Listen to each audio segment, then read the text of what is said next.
Magandang araw, bagong Pilipinas. Nagbabalik ang Police News Network.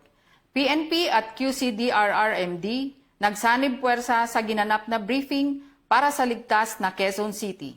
Yan ang tinutukan ni Patrolwoman Sari Bernales. Nagsagawa ng operational period briefing ang Incident Management Team sa panguna ng Quezon City Disaster Risk Reduction and Management Department, katuwang ang Quezon City Police District nitong araw sa Quezon City. Layunin ng pagpupulong na patatagin ang kahandaan at tiyakin ng mabilis na pagtugon sa banta ng habagat.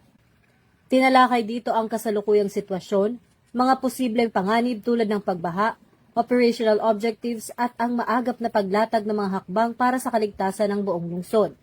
Ang proactive measure na ito ay alinsunod sa PNP-focused agenda, partikular sa layuning magkaloob ng mabilis, maaasahan at mararamdamang serbisyo sa panahon ng krisis.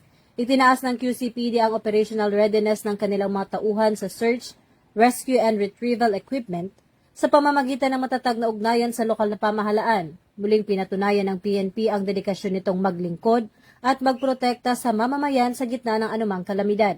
Nananawagan naman ang pamunuan ng pulisya at lokal na pamahalaan sa mga residente na manatiling alerto, sumunod sa mga opisyal na payo at agad makipag-ugnayan sa pinakamalapit na himpilan ng pulisya o emergency hotline sakaling mga ilangan ng tulong o paglikas. Sa pakikipagtulungan ng publiko at sa handang paglilingkod ng PNP at QCDRRMD, matitiyak natin ang seguridad ng pamayanan laban sa habagat. At yan ang balitang nakalap ng ating PNN correspondent. Ako po si Police Lieutenant Colonel Brenda O. Garcia, alagad ng batas, tagataguyod ng Balitang Pulis. Bagong PNP para sa bagong Pilipinas. Serbisyong mabilis, tapat at nararamdaman.